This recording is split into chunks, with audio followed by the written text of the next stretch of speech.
All right. Thank you all for joining in.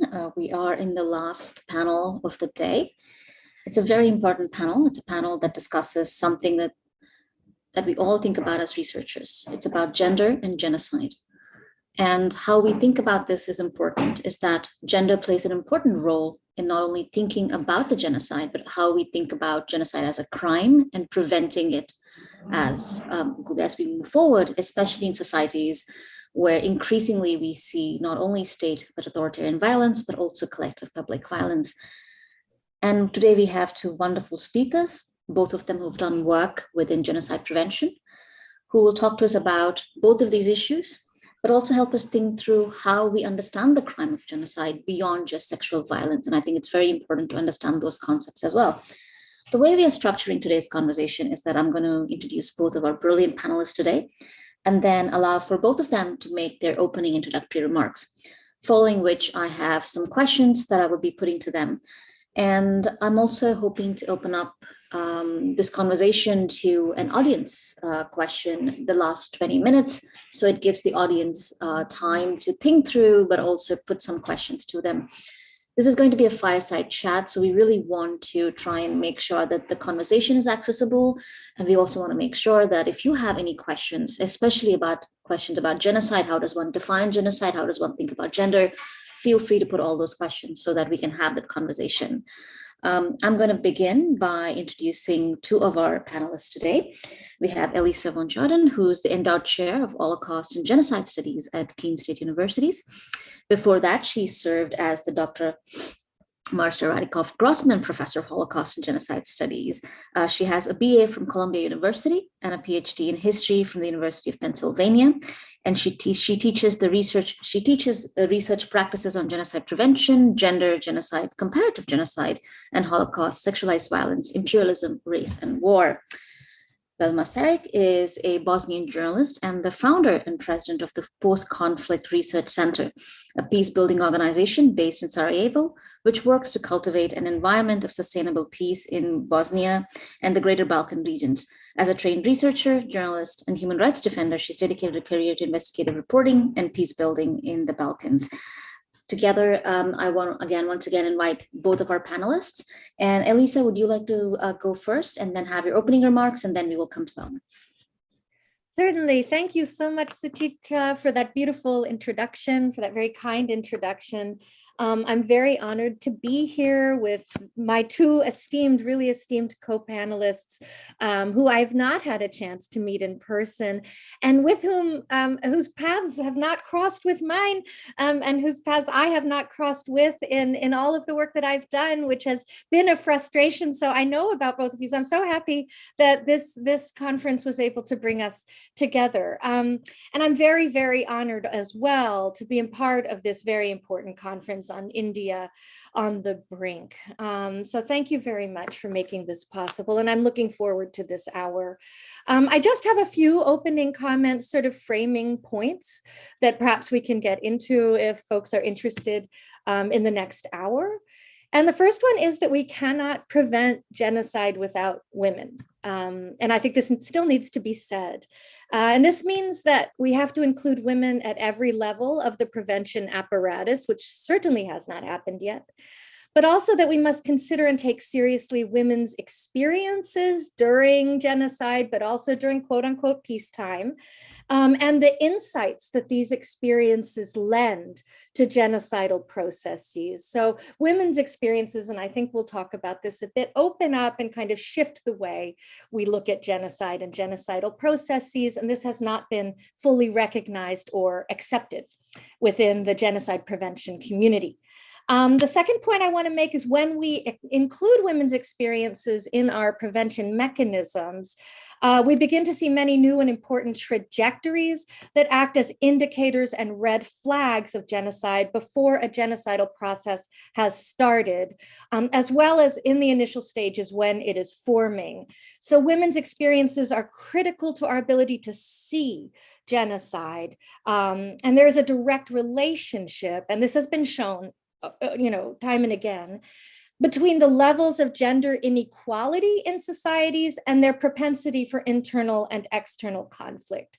And this gender inequality can include formal policies of inequality, but it can also include widespread and unaddressed violence against women, such as a prevalent rape culture, which we have in, for example, the United States. So in saying this, usually what happens is that when we talk about women's inequality, suddenly the focus goes to countries in the global South. And this is absolutely incorrect, right? Women face inequality in the global North as well, maybe not so much formalized inequality, but society-wide inequality, like prevalent, very violent forms of rape culture. So I just want to point that out, that we have to look at genocide prevention horizontally that way and equally across cultures. And maybe this is something we can discuss later in our fireside chat. My third point is that, but as having said this about women, gender, of course, as a category and as a performed reality, includes men as well as women. So it's not just about women. Gender analysis includes men as gendered subjects, so men and masculinity as they experience their identities as men and as gendered subjects, as well as everyone in between and outside of this false gender binary, right, which we know now is no more than an ideology of gender that's laid on a very, very complex biological and social reality of gender.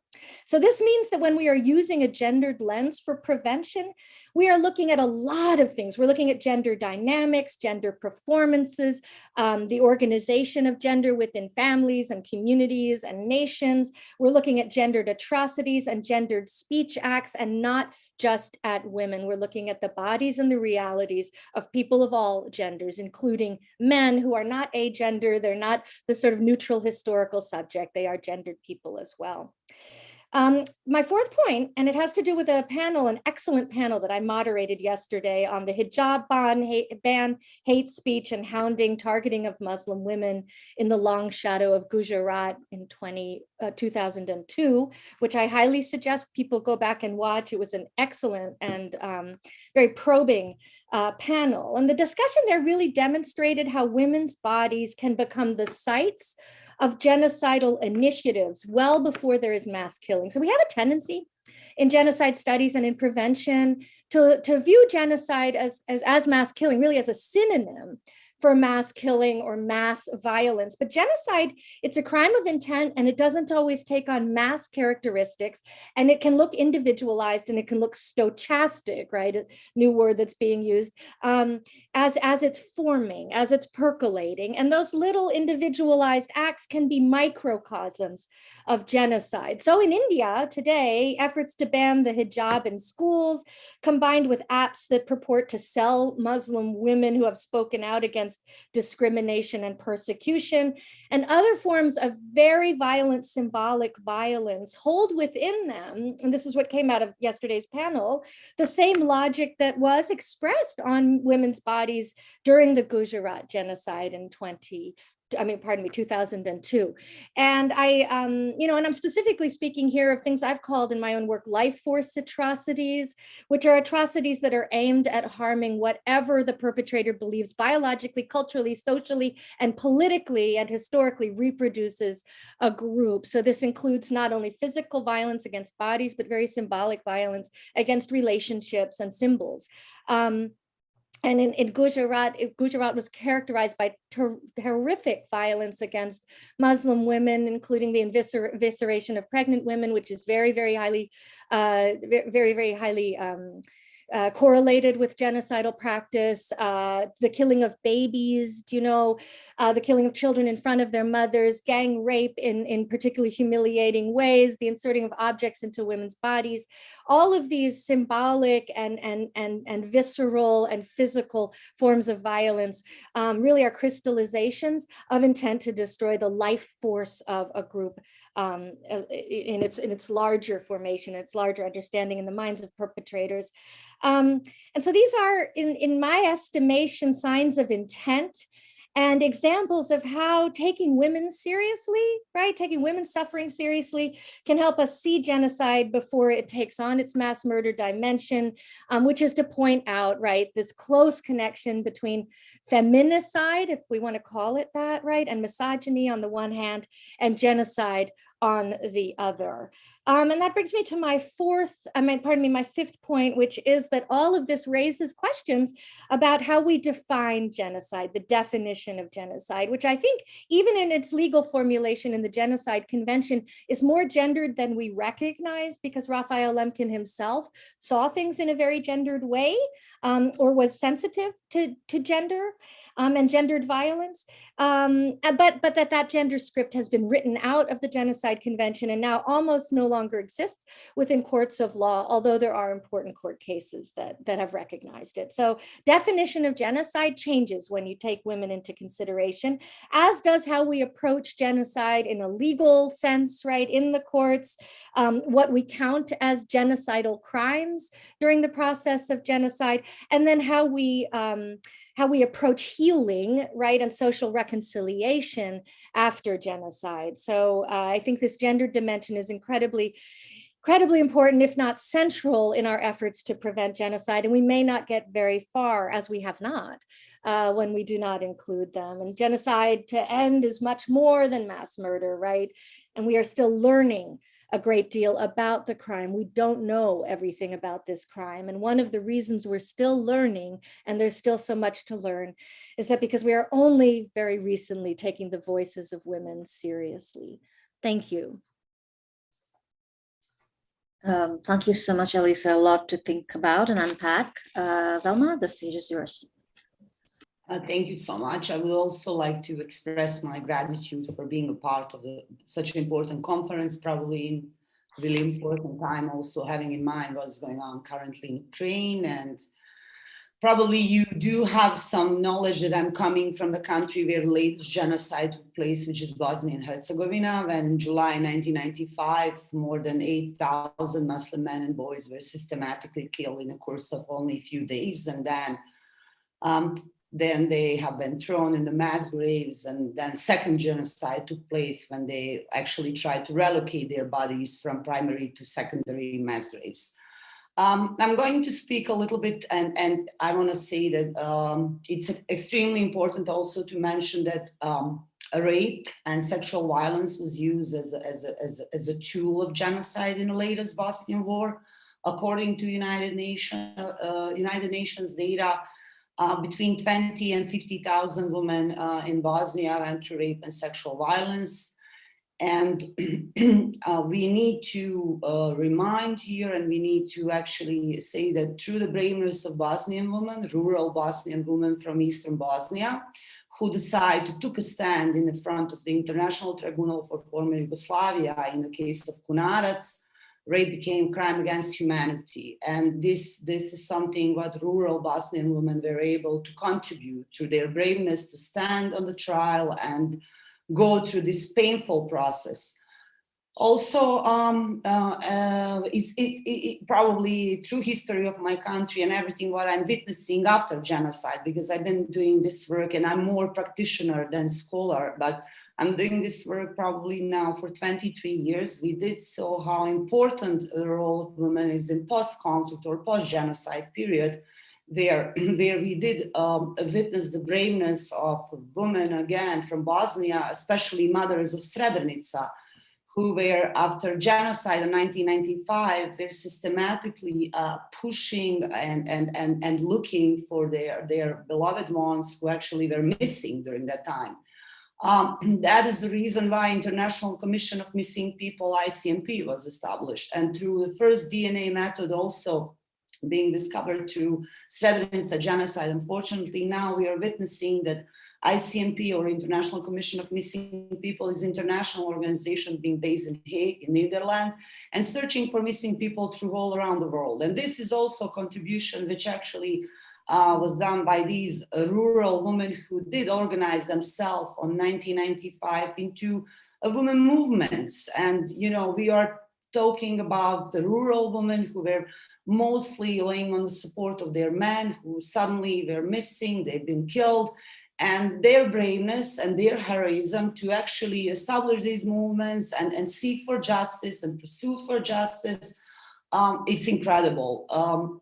Currently, we are facing the last phase of genocide, which our dear professor and mentor Gregory Stanton was establishing, which is genocide denial. But also in Bosnia and the region of Western Balkans, we have a new, I would say, new step, which is glorification and rehabilitation of war criminals. And we are facing a large number of young people, youth, unfortunately, who are followers of these politics, and they are participating and they are systematically being part of the campaign of genocide denial. All this recently brought the law being actually pushed by the international community and the High Representative in Bosnia. And this law, according to some nationalistic politicians, is bringing the new, a large crisis which we are facing in Bosnia right now and the region of Western Balkan, political crisis, where the entity which did commit a genocide in 1995, Republika Srpska, is trying to proclaim independence. So with all these issues and with all these problems we are facing in our country, it's really difficult to even speak about youth education and peace building education, which we are primarily doing in Post-Conflict Research Center, because we have been really worried about the new generations. In a country with 186 ministries, but no state ministry for education or for youth policies, or not in a country where you are not able, if you're a peace builder or if you're a civil society, an NGO organization working in this field, you are not able to go to school in a country where we have this pure phenomenon of segregation, 2 schools under one roof. According to OSCE reports, we still have 56 schools in Bosnia where kids are literally separated to, they go into the same school in the same building, but they are separated and they don't even have a chance to interact between each other during the school breaks. So you can imagine how difficult it is to actually do a peace building work and to work on the prevention, to work on especially genocide prevention. And what we did, and I'm going to mention just briefly and then I will stop, what we did trying to work on prevention of genocide and education parallelly is through a set of multimedia educational programs, which we were combining with the legacy of International Tribunal for Former Yugoslavia, trying to create programs which will be more interesting and more interactive and more attractive to youth, through the use of social media and art and digital media, film and for example, photography. And we also did parallelly work with the United Nations Office of Special Advisor for Genocide Prevention, where we were bringing the office to educate civil society into the mechanisms of genocide prevention and mass atrocities, learning about frame, but also making connection between the office and the civil society in the Western Balkans. On 2017, we did establish first coalition for genocide prevention in the Western Balkans, consisting 35 leading civil society organizations. And the whole idea behind coalition is actually to work on genocide prevention, to create synergy among civil society, to create a joint action plan. And during this recent crisis we had in our country and the region, our coalition was actually stepping very bravely, and we did send a bunch of letters through all around the world, urging on necessity to preserve peace, trying to mobilize international community, civil society, academic community, but also our diaspora to react, to act, and to try to protect the integrity and independence of our country. So I stop here and leave more floor for. Thank you so much for that. Elisa, I'm going to start with you. You spoke about how prevention is almost impossible without women. And you also spoke about this as a lens to come up with indicators that can think about the prevention. Can you talk to us a little bit more about this in the context of India as well? What do you see right now are ways for us to think about the idea of prevention without women, but also within the context of the red flags that you're seeing in India right now? Okay, yeah, so prevention requiring women. I think one of the reasons this is necessary, and of course, one doesn't speak just of any women, right? You made a comment, a wonderful comment to the panelists about women perpetrators. And when we talk about gender, there are these very gendered normative assumptions often that men are perpetrators and that women are victims. And in the history of genocide, men have been the architects of genocide more often than women, although women have sometimes been included in those circles. So we don't know if there, what would happen if there would be sort of equality between the sexes, or an abolition of gender through some sort of organic historical, development in the world. Or if we would have many genders, or an exception that everybody's everyone's fluid and somewhere along this spectrum. So we don't know how genocide would look, whether it would still be perpetrated, who knows. But what we do know is that it's a highly masculinist crime in which women often participate as perpetrators, both as helpers, as partners, and as direct killers, and as motivators, right? And as kind of forceful advocates for genocide. So we do see that, and we have seen that. I have watched some of the clips on YouTube about speeches that are given, genocidal speeches being given by extremist Hindu nationalists in India, and many of them are women. And the things they are saying are profoundly genocidal and violent. So when we're talking about having women at the table, right? This means women who are working just as men against genocide. We need experts, we need survivors, we need members of civil society, practitioners, right? And women, of course, do not have a singular identity or approach to the world, but we need that variety, right?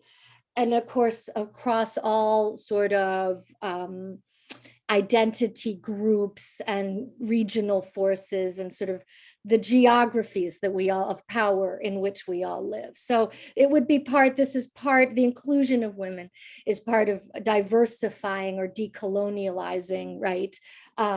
Genocide prevention. So I have to say that at first, right? I'm not suggesting a kind of essentialized approach to women as peacemakers. We just have not seen that. However, because women, having said all of that, because women in the world frequently have the responsibility for family care in a direct way, that does actually bring to the table, right, certain insights that are lacking otherwise. And so in peace building, if you just have men at the table, if you just have the former leaders of armed forces at the political and military leaders of armed forces at the table, you miss out on that entire dimension of the world that also requires peace and may not experience peace if they're not at the table. So for example, after war and genocide, violence against women tends to become worse. Family violence, domestic violence tends to rise. Violence against children tends to rise. And so what can happen is that there's a peace in the formal sphere, right? Or in the public sphere, and no peace, right? In well, I don't want to call it the domestic sphere, but since we're often caught in these binaries, right, in the sphere in which women live.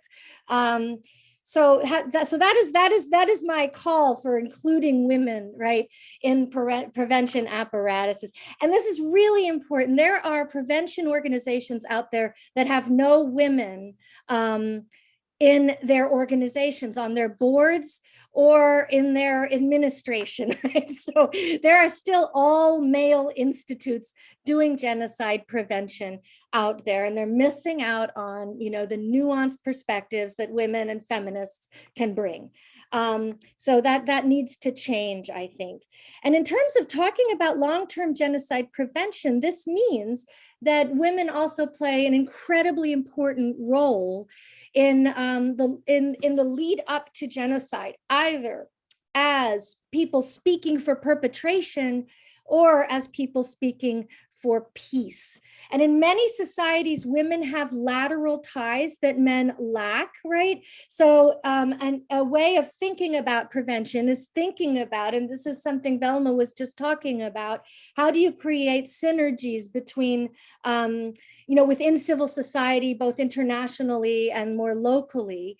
And women sometimes, and this has been true in Rwanda, for example, have institutions that get overlooked, right? They're sometimes less formal than the official male institutions, but they're very important, and they can be very important to harness for peace building. Furthermore, women can use there's all sorts of language of family care, right, and of responsibilities, social responsibilities that women can bring to the table in terms of peace. We've seen from studies of genocide and genocidal processes and the decisions that are made by families and communities as they're facing genocide, that women, because their identities are formed by so much more than simply their public persona, they often have very creative approaches to finding safety.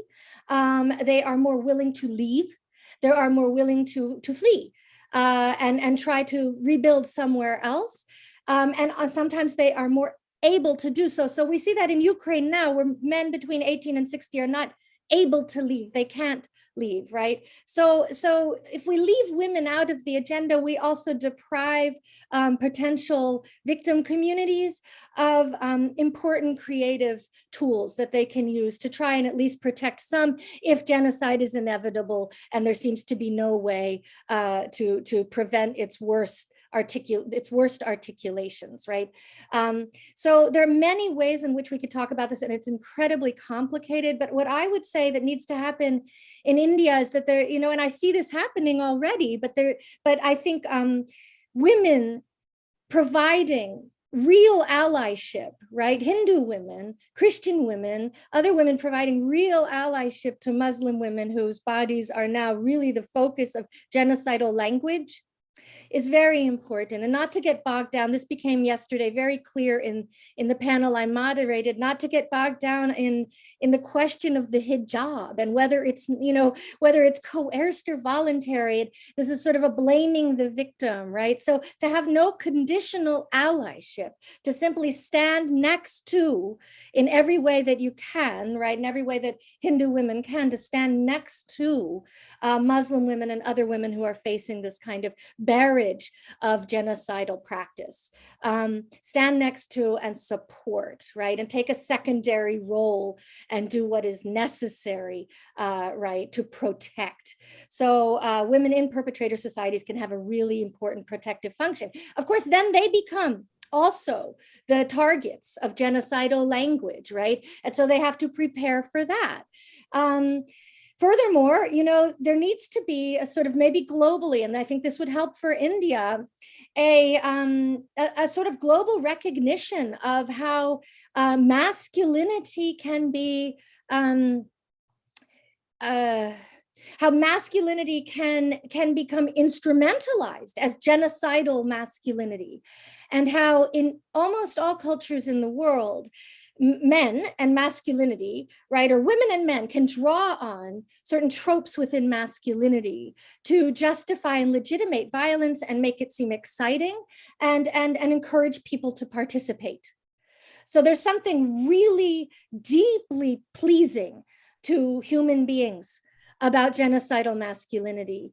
And we saw in the Holocaust, for example, studies of, if you've read Wendy Lauer's Hitler's Furies, right? She shows how women were also felt that genocidal masculinity expressed by German men, the SS, the Wehrmacht, right?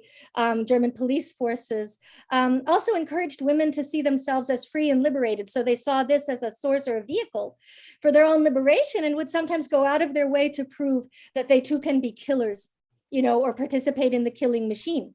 So genocidal masculinity is profoundly, unfortunately, very profoundly, it seems very profoundly attractive to our species. And women can speak against it in a very particular way, because almost all of us have been victims of toxic masculinity in one way or another, or are survivors of it, or who live and have learned to adapt to toxic masculinity in our lives.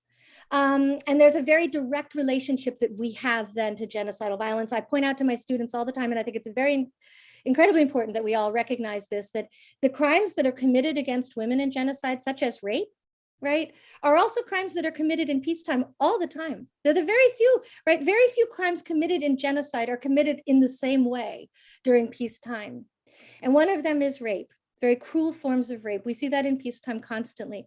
And so we could speak to that. We have our own experience, right, with quasi-genocidal violence. There are even some scholars of rape who talk about rape as a genocide against individual women, because the goal is to destroy her womanhood, to destroy her identity as such through this violence of rape. So none of us in the world are unfamiliar with what becomes generalized during genocide. And I think we have a very, very powerful voice because of that as a collective, given all of our differences. Thank you for that. Velma, the question that I have for you is, the work that you do is with educating. You talked about educating a generation about what happened. But we're also living in a time where, even when I used to work with the tribunal, already new versions of history was being written.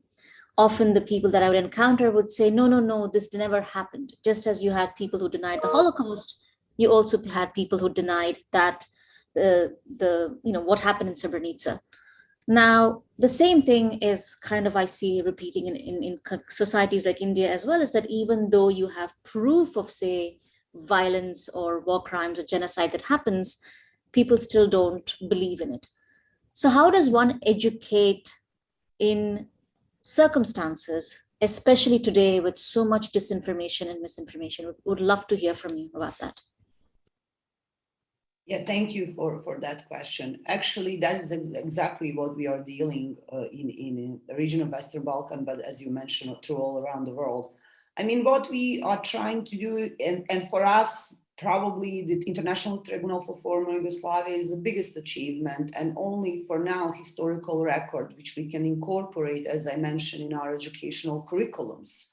But what definitely we do through incorporating materials from survivors and the victims in the work is also developing empathy among youth, among young people, among general public. And what we did see through our experience is that the use of film, for example, documentary film, but it can be even feature film, but documentary mostly, and also photography can be, which is in reality art, can be a really incredible, strong tool for developing empathy and also allowing young people to create their own opinion, which will not be based on what they learned through family narratives, which unfortunately are conflicting in my country and generally when we have a genocide and Holocaust denial. But also we do have a systematic campaign run by entity Republika Srpska who committed genocide, their politicians, a systematic campaign which is trying to re-question and reconsider the legacy of International Tribunal for Former Yugoslavia by recently establishing two a quasi-commission or commissions combining from a quasi-experts through the world, which would examine again the genocide in Srebrenica and the siege of Sarajevo. Unfortunately, the Israeli historian in this case, Gidon Grif was also involved in these commissions, and he recently published reports where he was claiming that instead of 8,500 men and boys, Muslim men and boys, was actually 3,500. So when you have all this machinery, and I'm mentioning this, when you have all this machinery which is working push the genocide denial and to rewrite the history, it's really difficult. So what we do, it's really difficult actually to educate the youth. So what we do, beside the use of film and photography, which is art, and who is interested for this more, we did work closely with the King's College in the latest 4 year, where they were evaluating our work, and they were evaluating how we actually are using art as a tool for reconciliation. I can share some of these reports and evaluations they did. But what we also are trying to do is to teach young people, teach youth through basic citizenship, journalistic training, to look for their own information. So what we do this through a 7 days long training given by professional journalists and also photographers who do teach them a basic skills of documentary photography. And then we send them back, when we equip them with this basic knowledge that they can report from their communities, we send them back to their communities, and we continue to work with them through mentorship program. So they are also working and looking for their own stories of their communities. And mostly with this, when I mentioned empathy in the beginning, we did this by raising the stories of moral courage and rescue behavior.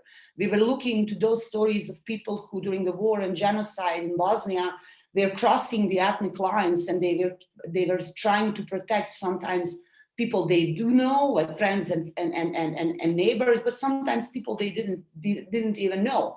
And we did find these stories in every ethnic and religious community. Bosnia is also a multi-ethnic country. We have Christians and Muslims and Orthodox and Jews. We also have people which unfortunately are classified as others. Those are people as Roma communities and mixed marriages. So it's a very, really difficult actually to have a balance and provide space for everybody, but that is exactly what we are trying to do. We are always looking to put the platform and say stories of every ethnic and every religious group, including minorities, and trying to kind of create the counter narratives, those narratives which will actually raise hope and optimism. And through some facts, like judiciary facts, actually allow young people to start to think out of the box and everything what is unfortunately our environment. Thank you for that. We have a lot of audience questions, so let's get to that. We have a question from Dina Siddiqui, who asks, could you elaborate on the connections between femicide and genocide? Elisa, I think this is for you. Yes, thank you for that question. The most important connection is in intent, right? So femicide, when it was developed as a term or a concept in the 1970s, it was developed in the Anglo world, and it meant in English, right, simply the sort of killing of women by men. But when it entered the Spanish literature, particularly in Latin America, it was translated as feminicide, which is in fact perhaps a better term to capture social realities in Latin America, and has made me think deeply about what we mean by femicide. So in feminicide, the idea is that this is not just killing, and it's not simply about killing individual women, but killing off sort of the feminine part of the world. So that in each woman's body, right, the perpetrators of this violence are seeing womanhood, or seeing what they imagine to be that sector of the world. And so there's a kind of genocidal dynamic within the misogyny expressed in feminicide. I've seen this approach to feminicide used very well as additionally in analyses of transgender women who tend to be killed at very high rates, but in individual ways. So again, we go back to this stochastic pattern where you have smaller microcosms, but the sort of violence that is done against transgender women's bodies in their in these microcosms is very genocidal and seems to speak to an intent to erase transgender identity, or especially transgender feminine identity as such. And so within that as well, you have a kind of genocidal intent. So the link between feminicide and genocide, I don't see it so much in terms of the law or the legal definition of genocide, but in terms of the process of an articulation and an implementation of genocidal intent. And then the question becomes, can individuals commit genocide against other individuals?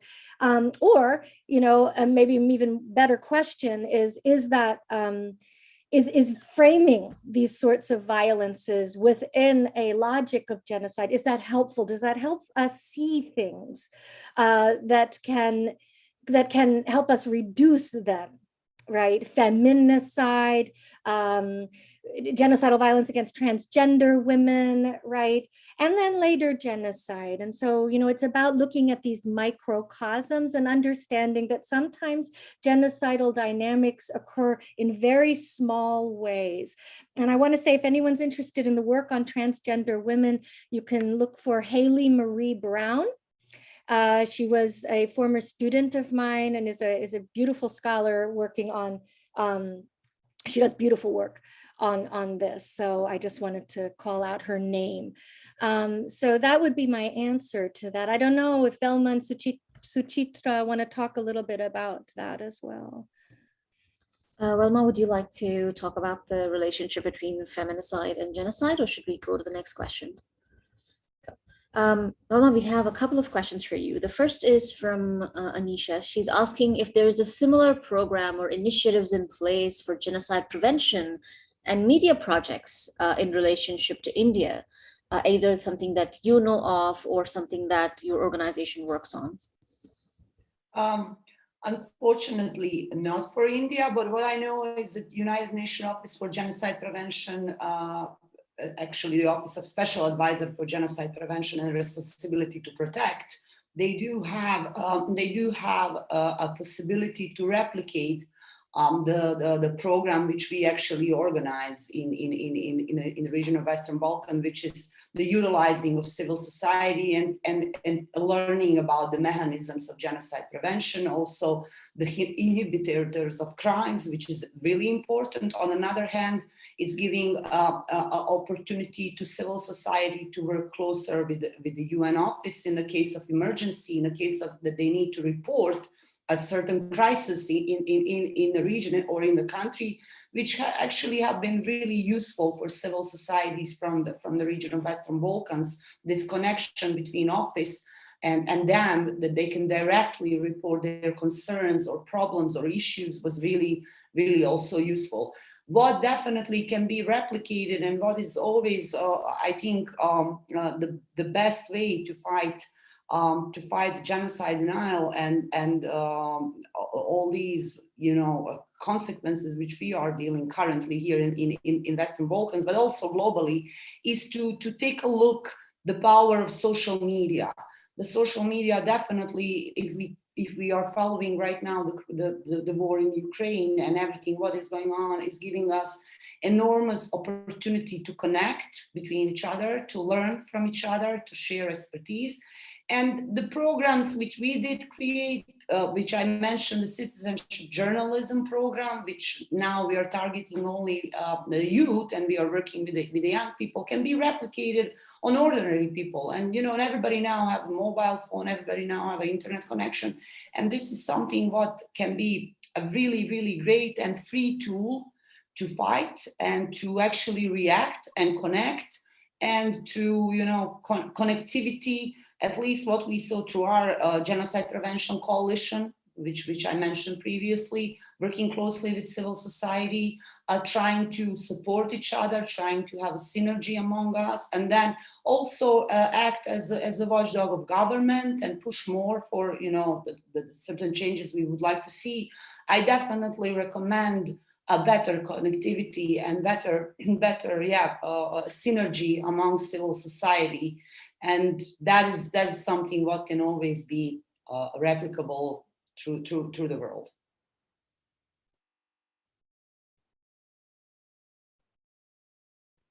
Oh, Suchitra, we can't hear you.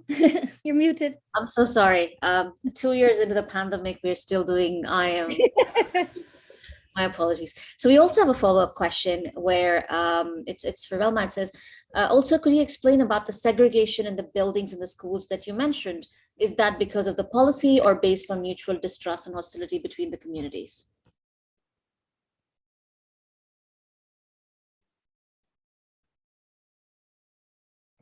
Velma, can you hear me?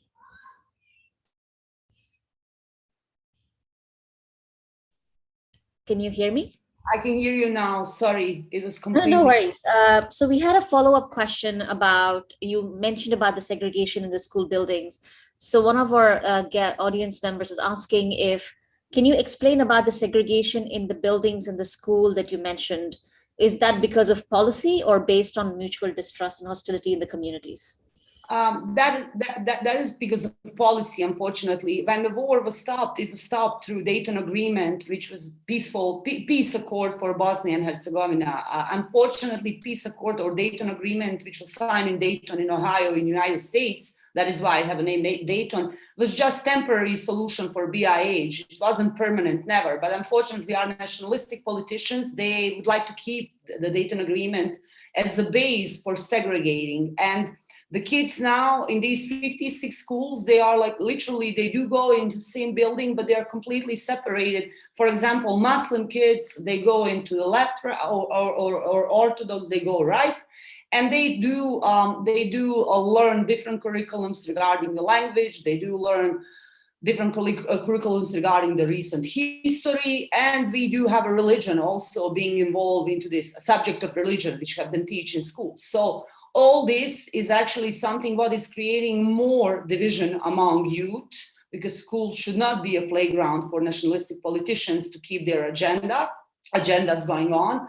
But I mean, since we have still nationalistic politicians on power, they don't want to even discuss the reform of education. We don't even have an idea how our education will be reformed. We are not even working. I mentioned in a country with 186 ministries, and just to make sure our country is really small, we have 3.5 million people living. So it's a really small country. We have 186 ministries. I think Switzerland have 8, and they were discussing to cut on 6. So you can imagine the bureaucracy, administration, and how expensive it costs to have these politicians on power. So unfortunately, yeah, that is a result of politics. So this is the next question. It's for both of you. Perhaps Elisa, you can take it first. What strategies can be used to educate masses who are swayed by hateful ideologies and are easily convinced to commit crimes against humanity? I'll put this question to both of you. Thank you. Yeah, that's a really important, that's the key question in a sense in long-term prevention. I co-founded and I'm co-president of a genocide prevention organization called the Lemkin Institute for Genocide Prevention. And our approach to that question is to fill a void in our international prevention mechanisms. There is a lot of training in genocide prevention for elites, for the elite strata of the world, government officials, military officials, for example, and very little for the global grassroots. Although in the end, it's us in the global grassroots who are going to be called upon to commit genocide and become the foot soldiers for genocide. So we do training. We are now developing, and it should be out next month, an online course that sort of brings this elite level training, which we've been involved in, down to the grassroots. It's like a boot camp, but, you know, people can do it. You can do it at your own time. And it trains people in genocide prevention. And I think one of the most important things we can do is simply speak to the global grassroots about genocide prevention. We did this work in person before the pandemic in Iraq, which is a country that is just caught in cycles of genocide. And there was so much interest and so much embracing of the possibility of simply training large groups of people within a society to commit to not commit to genocide against one another and to understand. I think sometimes people get swayed by ideologies and they don't understand the implications of what they're doing. It may be hateful and they see that and they like that, they want to hate, but they don't really understand where they're headed. And training even people who subscribe to hateful ideologies in genocide prevention, training people who have already taken up arms in genocide prevention at the lower levels, right, of society. So civil society, but especially the grassroots, can be incredibly powerful. And in Iraq, what we tried to do was to get people from different communities that are often at loggerheads together, so that they could create a shared language of genocide prevention. And as Velma pointed out, develop their own narratives of truth and develop their own narratives of the future and commit themselves and find buy-in in their own communities to this shared agenda of prevention.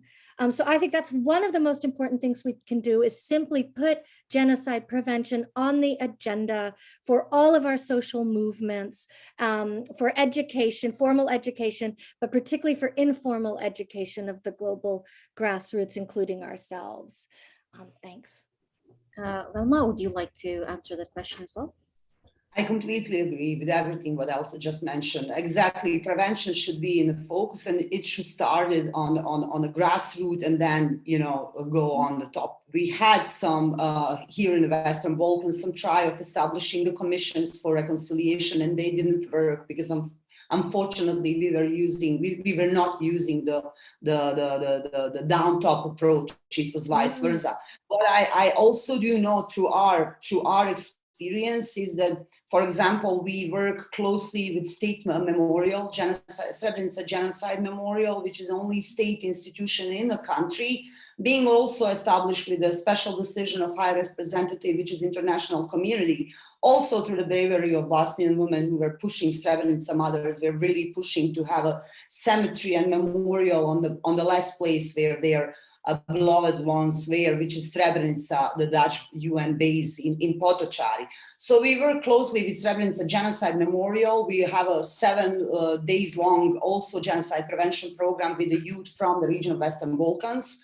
We are bringing international and local experts, civil society, survivors, curators. We are combining art and this special experience where young people can spend 7 days in the city, which is now going through post-genocidal reconstruction. They can definitely see that, you know, after genocide is done, that there is a second struggle, which is actually economical struggle and the destroyed infrastructure and, you know, the problem of returnees and all these process which is coming after you have genocide. And that is really important for youth to be able to actually, you know, spend some time and speak with ordinary people, speak with the young people from that community, see how they are dealing with the past.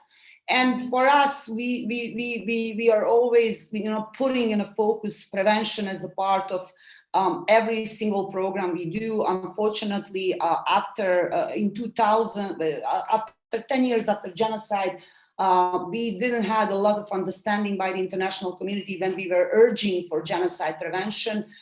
Previously, and if I would mention that we do work in the field of genocide prevention, the donors would just say like, oh, those are, you know, old-fashioned topics from the 90s, move on, not understanding that dealing with the past is a long process, that it takes time. And we did combine in our work the experiences of Holocaust, experiences from Rwanda, Cambodia, and our approach is always global. And that is something maybe what can also work. When young people are exposed to some other conflict, some other story, they can reconnect from their own experience and learn and see how these unfortunately horrific crimes are happening through all around the world, and that we all together have to work, you know, to prevent. Thank you for that. We are close to, we are in the last 5 minutes of this conversation. As concluding remarks, you are both, we have a scholar, we have someone who is a journalist, and someone who has spent the last 20 years trying to think through how to educate and think through our societies. What message do you have for many of us from India and other places where we're dealing with not only the crisis of violence, but also people are seriously worrying about what mass violence might happen in the next few months and weeks? We would love to have your concluding remarks.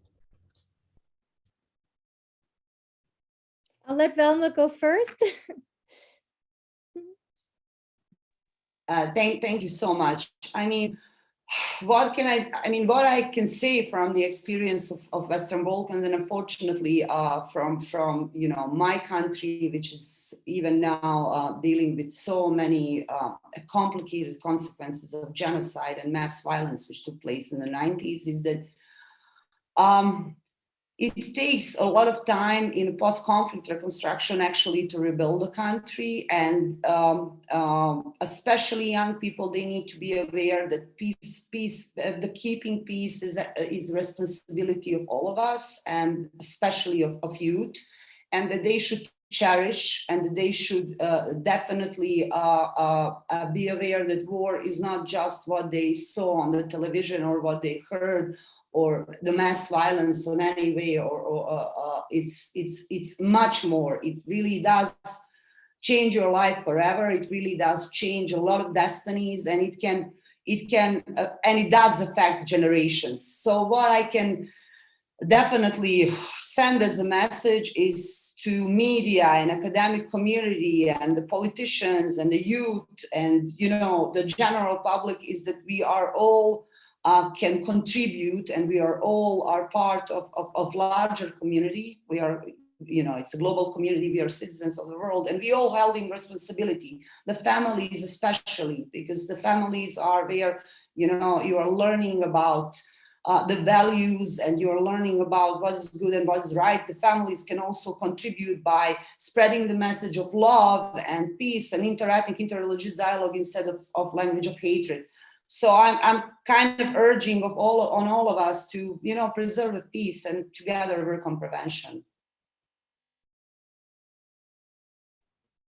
I agree entirely with Velma. I think that's a wonderful way to end. I will just add that, in terms of India, I do think we need, and this is something that Gregory Stanton and Genocide Watch has made the call for, but we need a global sort of focus on India in the next months, and sort of a rallying of all of our international and then domestic in India resources towards genocide prevention, and it should be called that.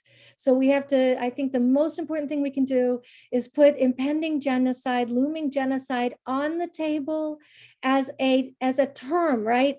And have everyone in civil society everywhere in the world, but particularly in India, think about how the work they're doing can pivot towards genocide prevention, so that Muslims in India are not left alone. So it is clear that they are protected by many, many layers of internal and external forces of protection. And so that perhaps those who may be planning something feel pressure to pull back. So I think we all need to really focus on India. Thank you so much. And this brings us to the end of day 2. Over the past 2 days, we've had some remarkable scholars, thinkers, activists speak about what it means to think about genocide. But also today marks 20 years of the Gujarat pogrom, which also created some of the biggest ripples within the Indian democratic fabric. Tomorrow is the 3rd day of the conference, which is the way forward preventing genocide. We have some incredible speakers lined up tomorrow, and I hope many of you who tuned in today not only engage with the remarkable work that Velma and Elisa do, but also make time for the conference tomorrow. Once again, thank you so much, and it's been a privilege and a pleasure to be in conversation with both of you. Thank you all very much.